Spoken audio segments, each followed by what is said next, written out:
하나님이 계셔서 참 다행이다라는 말을 제가 종종 하는데, 그럴 수밖에 없는 게 하나님이 계셨기 때문에 연약하고 부족하고 한계 많고 불가능한 존재들이 새롭게, 놀랍게, 신비롭게 설 수가 있기 때문에 그렇습니다. 예수님의 제자 중에 세리가 있죠. 세리는 지금 문화권의 세무 공무원하고는 달라요. 천대받는 사람의 대명사죠. 매국노의 대명사죠. 그래서 산에는 사자가 있고 거리에는 세리가 있다. 사자 만나면 재수 없듯이 세리 만나면 재수 없는 거예요. 죄인의 대명사니까. 근데 예수님은요, 이 세리의 마태를 제자로 삼으셨단 말이에요. 이 마태가 마태복음의 저자란 말이에요. 얼마나 놀랍냐고요. 이 가능성 없는 사람을 놀랍게 만드시잖아요. 예수님을 잘 따르던 여인들이 있어요. 그중에 막달라 마리아는 여러분이 아시다시피 7 귀신이 들렸던 여자. 제정신이 아니죠, 그죠? 여러분 7 귀신이 들어가면요 사람 구실을 못합니다. 어디다 써먹어요. 그런데 이 막달라 마리아가 놀랍게도 예수님의 부활을 최초로 목격한 사람이랍니다. 베드로가 아니었어요. 사랑하는 제자 요한이 아니었어요. 이 막달라 마리아가 예수님을 최초로 만나요. 영광이죠, 영광. 모세는요 너무 밑바닥으로 주라 그랬죠. 나이는 늙어버렸고 재산은 지팡이 하나고 입은 어눌해졌고 자신감 용기는 사라지고 한없이 소심해져 버렸어요. 남자들 똑같아요. 나이 많으면 소심해집니다. 실패하고 가진 것 없으면 소심해집니다. 그 얼마나 아내 보기에 민망합니까? 아이들 보기에 민망합니까? 40년 양을 졌는데 자기 양은 없고 여전히 처가살이 장인 어른 이도로의 양을 지고 있으니 얼마나 한심스럽냐고요. 이제는 이제 끝난 거예요. 80세 빈털터리가 뭘 해요? 근데 하나님이 놀랍게 가장 위대한 인물 중에 한 사람으로 세워버리시잖아요. 그게 하나님이 하시는 일이거든요. 개인만 그런 게 아니에요. 나라도 마찬가지죠. 유대라는 나라 바벨론에 의해서 멸망을 당했단 말이에요. 죄다 끌려갔어요. 70년간 바벨론 땅에서 포로를 살아요. 그들이 뭔 수로 돌아오고 뭔 수로 회복을 합니까? 네, 사람은 못하는데 하나님은 가능하시죠. 따라합시다. 가능성이 없는 사람들도 회복하게 하시는 하나님. 자, 6절 말씀을 읽을게요. 시작. 내가 유다 족속을 견고하게 하며 요셉 족속을 구원할지라. 내가 그들을 긍휼히 여김으로 그들이 돌아오게 하리니 그들은 내가 내버린 일이 없었음 같이 되리라. 나는 그들의 하나님 여호와라. 내가 그들에게 들으리라. 자, 유다 족속이 나오고 요셉 족속이 나오는데 이렇게 이해를 하시면 됩니다. 이스라엘이 반조각이 나요. 근데 반조각은 사실은 아닙니다. 북이스라엘이 크죠. 이 북이스라엘을 대표하는 지파는 에브라임 지파고 남유다를 대표하는 지파는 유다 지파입니다. 그래서 요셉 족속 하면은 남유다를 생각하시면 되고요. 유다 지파면은 유다 족속 하면은 남유다를 생각하시면 되고요. 요셉 족속 하면은 북이스라엘을 생각하시면 돼요. 자, 그런데 이 유다는 견고하게 하신다. 이미 돌아올 길이 열렸죠. 그래서 돌아왔어요.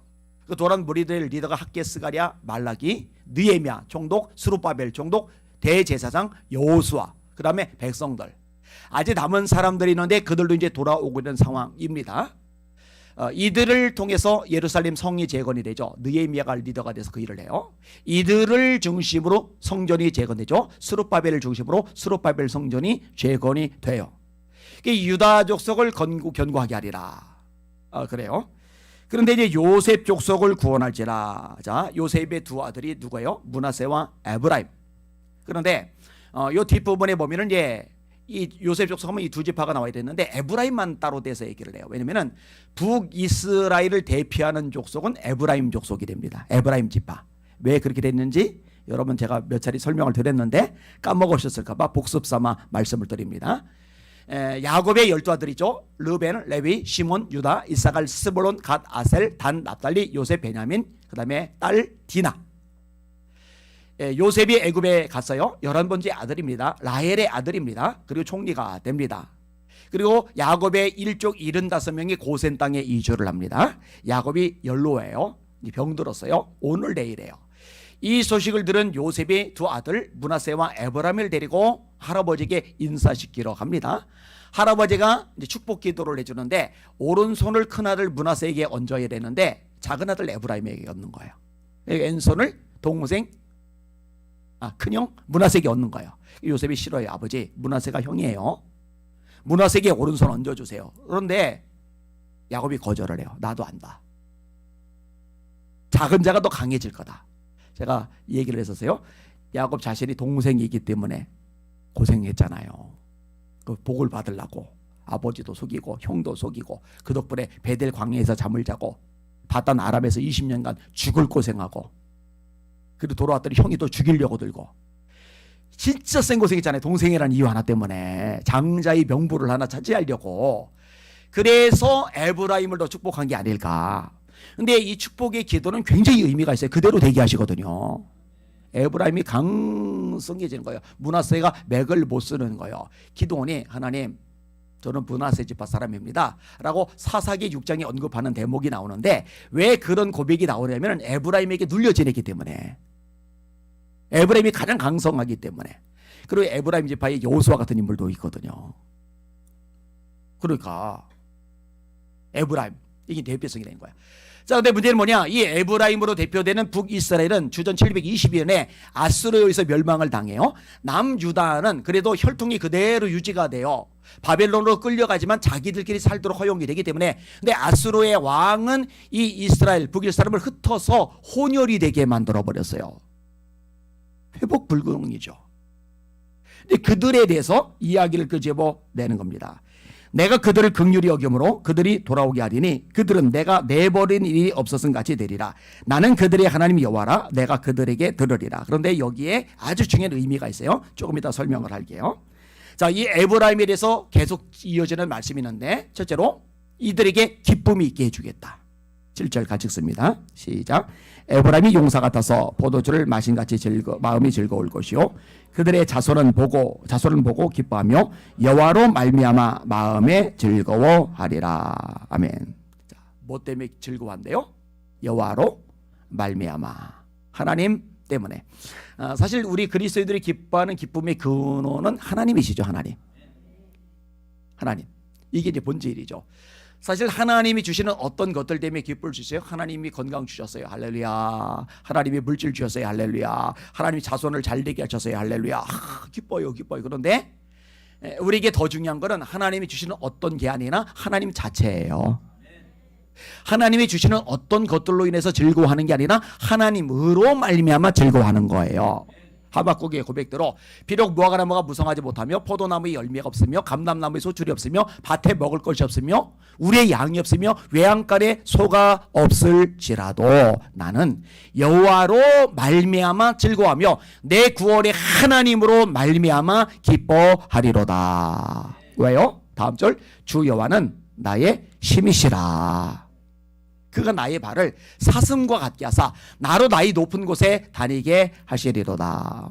뭐 사슴도 그렇고 산양도 그렇고 혹시 유튜브에서 보신 적 있어요? 막 아주 절벽 같은 이 내리막 비탈길 거기를 돌아다녀요. 막 이게 나의 발을 사슴과 같게 하사 나로 나의 높은 곳에 다니게 하시리로다. 이 하나님이 가능하니까 그 하나님 때문에 즐거워하는 거예요.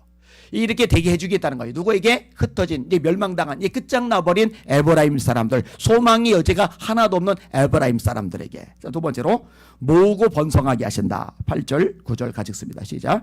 내가 그들을 향하여 휘파람을 불어 그들을 모을 곳은 내가 그들을 구속하였음이라. 그들이 전에 번성하던 것 같이 번성하리라.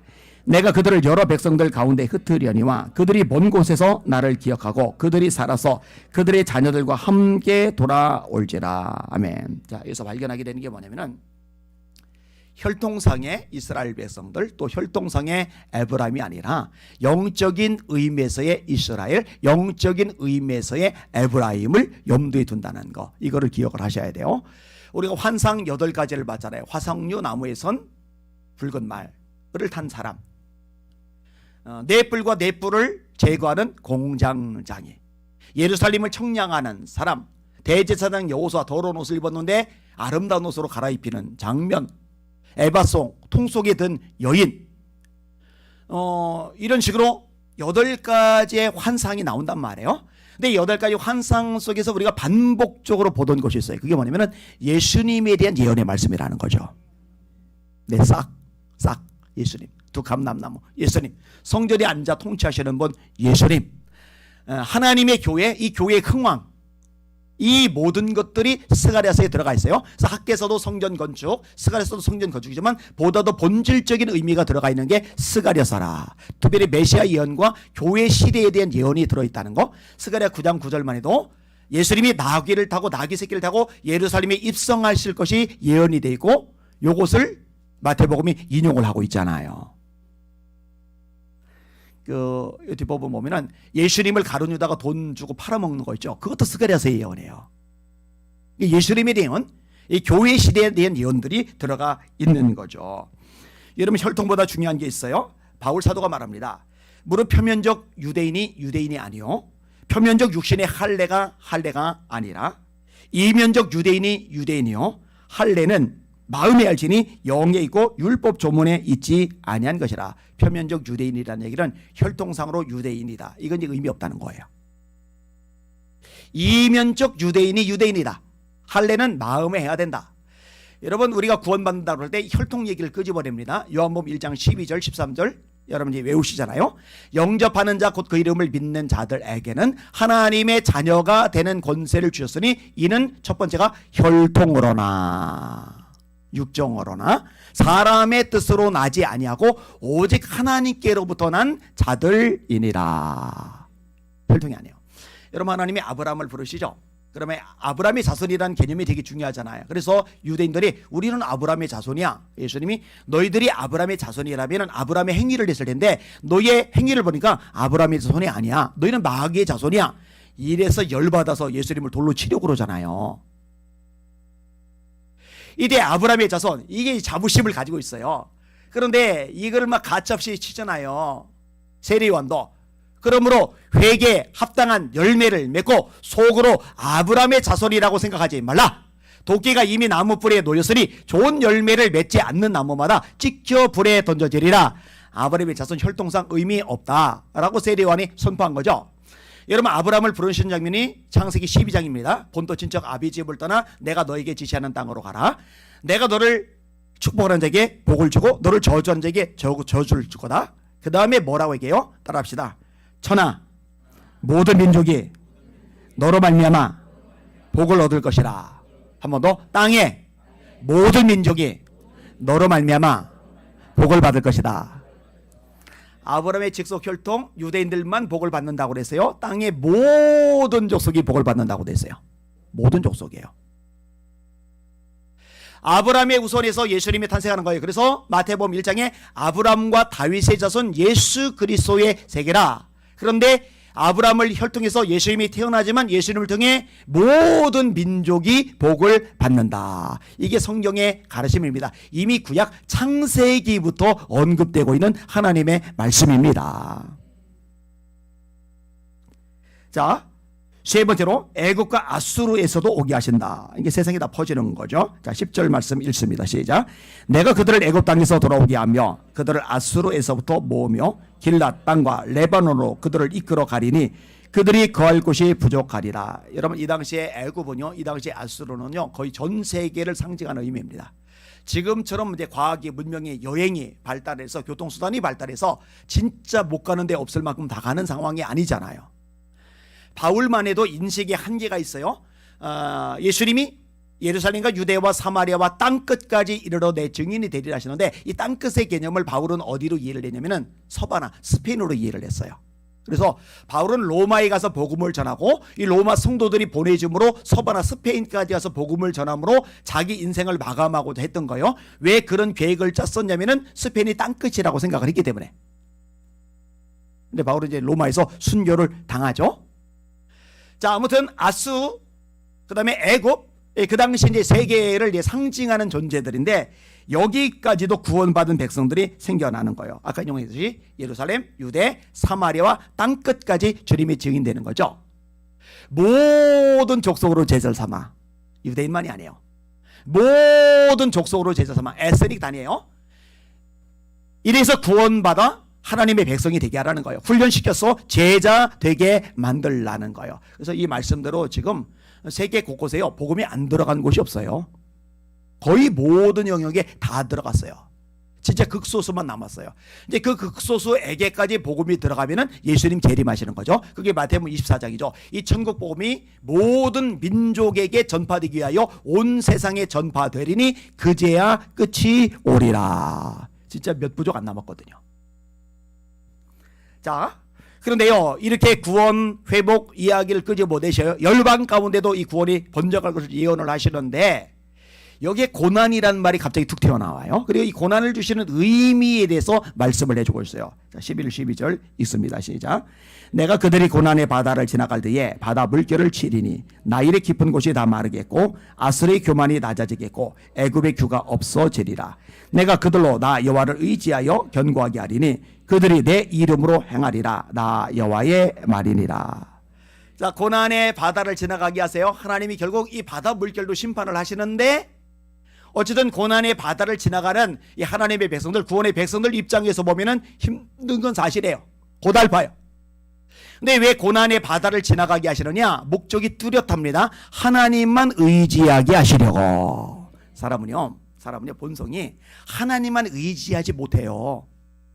조금만 기댈 것, 조금만 의지할 것, 조금만 바랄 것 있으면은요 하나님만 바라보지 않고요 거기에 소망을 둔다니까요. 요게 와장창창 무너질 때 비로소 하나님 외에는 없구나 이걸 깨닫는 거예요. 바울조차도 그걸 경험을 합니다. 고린도서 1장이죠. 형제들아, 우리가 아시아에서 당한 환난을 너희가 알지 못하기를 원치 아니하노니 심해 지나도록 심한 고생을 받아 사흘 소망까지 끊어지고 우리 마음에 사형 선고를 받은 줄 알았노니 이는 우리로 하나님만 의뢰하게 하려 하심이라. 여러분, 야곱이 왜 처자식을 다 먼저 보내고 재산 종들 다 보내고 야복강에서 하나님 앞에 1대1로 섭니까? 아는 거예요. 너무 절박하니까 하나님 한 분에는 의지할 대상이 없구나. 자식들 안 되는구나. 와이프 안 되는구나. 재산도 안 되는구나. 종들도 안 되는구나. 이게 이제 뼛속 깊이 새겨지는 거예요. 여러분, 다니엘이 사자굴에 들어갔잖아요. 근데 해하지를 못했잖아요. 성경이 뭐라고 말씀하시는지 아세요? 이렇게 가르쳐주고 있습니다. 왕이 심히 기뻐서 명하여 다니엘을 굴에서 올리라매 그들이 다니엘을 굴에서 올린즉 그의 몸이 조금도 상하지 아니하였으니 따라합시다. 이는 그가 자기 하나님을 믿음이었더라. 이 믿음을 다르 말하면 하나님을 의지함이었더라. 귀인들을 의지하지 말며 도울 힘이 없는 인생들을 의지하지 말지니 그의 호흡이 끊어지면 그 생각이 당일에 수포가 된다고 시편 146편 3절 5절 6절에 말씀하죠. 예레미 17장에 뭐란 말이에요? 이렇게 말씀합니다. 무릇 사람을 믿으며, 이 믿음이요, 이거 의지하는 거요. 사람을 믿으며 육신으로 그의 힘을 삼고 마음이 여호와에게서 떠난 그 사람은 저주를 받을 것이라. 그는 사막의 떨기나무 같아서 좋은 일이 오는 것을 보지 못하고 광야 간주한 곳 건건한 땅 곧 사람이 살지 않는 땅에 살리라. 그러나 여호와를 의지하며 여호와를 의뢰하는 그 사람은 복을 받을 것이라. 그는 물가에 심어진 나무가 뿌리를 강변에 뻗치고 더위가 올지라도 두려워하지 아니하고 가무는 그 잎이 청청하며 가무는 이도 걱정이었고 결실이 그치지 아니함 같으리라. 그러니까 오늘 본문의 말씀 뭐예요? 왜 그냥 구원하시려면은 구원하신 다음에 기쁘고 즐겁고 행복하고 잘 되고 잘 먹고 잘 살고 성공하고 출세하고 높아지고 뭐 이렇게 생기게 하시면 좋지 왜 고난의 바다를 지나가게 하시느냐고요? 간단해요. 너희들 나만 의지하게 만들기 위해서야. 결국요, 하나님이 우리에게 주신 진짜 복은 어떤 것을 가지는 것이 아니라 우리가 하나님 한 분으로 만족하고 그 하나님 한 분을 절대적으로 의지하는 믿음을 가지게 되는 거, 진짜 하나님의 사람답게 되는 거, 이게 본질이라는 점 잊지 마시기를 주님의 이름으로 축원합니다. 제가 진짜 고난 많이 겪었잖아요. 그래서 감사해요. 왜 감사한지 아세요? 사람 기웃거리지 않거든요. 하나님 주시는 어떤 것에서 요지부동하고 요동하고 그러지 않거든요. 그거 다 말짱꽝이다. 별거 없더라고요. 하나님만 의지하는 거, 이것만 결국 남더라고요. 근데 그게 그냥 생겨나지 않더라고요. 말씀을 정리합니다. 따라합시다. 가능성이 없는 사람들도 회복하게 하시는 하나님. 누가? 하나님이. 자, 계속 반복되는 표현입니다. 이것만 읽고 정리할게요. 8절에 내가 그들을, 9절에 내가 그들을, 10절에 내가 그들을, 11절에 내가 그들이, 12절에 내가 그들로. 이 스가랴서도 꽤 오랫동안 많이 반복해서 읽었는데 요거 5번 반복되는 똑같은 구절은 이번에 처음 발견했어요. 처음에 제 눈에 들어왔어요. 내가 5번, 내가 그들을, 내가 그들을, 내가 그들을, 내가 그들이 하나님만이 하시는 것입니다. 여러분들도 하나님이 회복해 하실 줄 믿습니다. 한국교회 회복 가능해요. 누가? 하나님이. 아멘. 찬양할게요. 436장. 박수하며 찬양하십니다. 436장.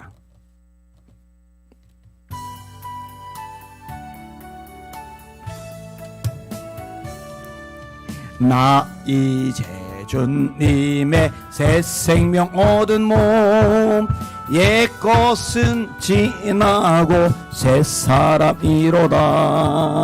그 생명 내 맘에 강같이 흐르고 그 사랑 내게서 해같이 빛난다. 영생을 누리며 주 안에 살리라. 오늘도 내일도 주 함께 살리라. 주 안에 감추인 새 생명 얻으니 이전에 좋던 것 이제는 값없다. 하늘의 은혜와 평화를 맛보니 찬송과 기도로 주 함께 살리라. 영생을 누리며 주 안에 살리라. 오늘도 내일도 주 함께 살리라. 조목도 새 것이 되었고 죄인도 원수도 친구로 변한다. 얻은 자 영생을 누리니 주님을 모신 맘 새 하늘이로다. 영생을 누리며 주 안에 살리라. 오늘도 내일도 주 함께 살리라. 주 따라가는 길 험하고 멀어도 찬송을 부르며 뒤따라가리라. 나 주를 모시고 영원히 살리라. 날마다 섬기며 주 함께 살리라. 영생을 누리며 주 안에 살리라. 오늘도 내일도 주 함께 살리라. 할렐루야.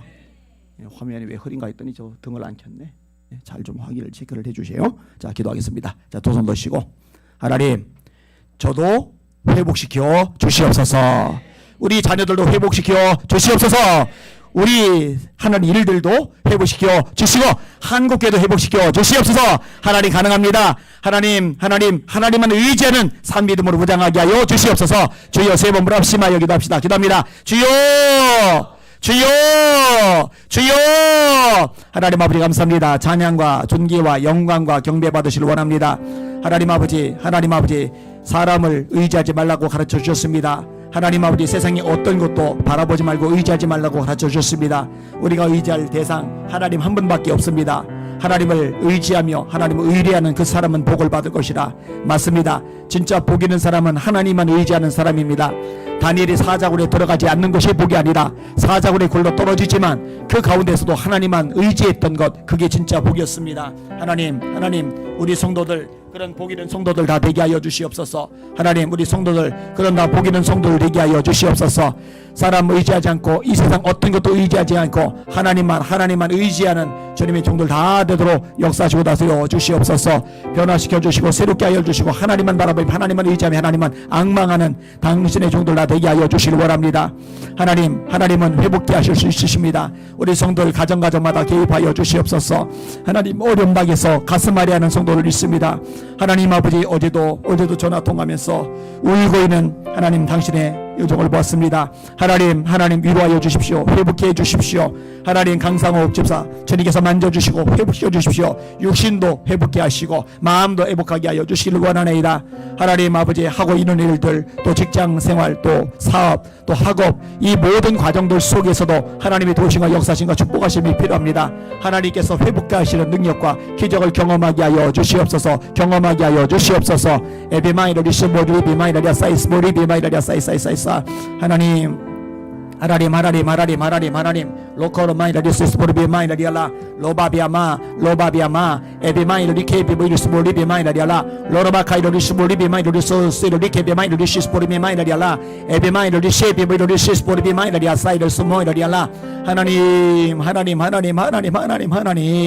에비마이너리스 스포리알라 한국교회를 살려주십시오. 한국교회를 회복시켜 주십시오.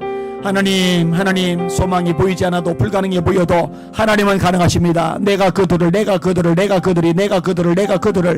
맞습니다. 하나님이 우리들을 살리실 수 있습니다. 새롭게 만드실 수 있습니다. 회복하게 하실 수 있습니다.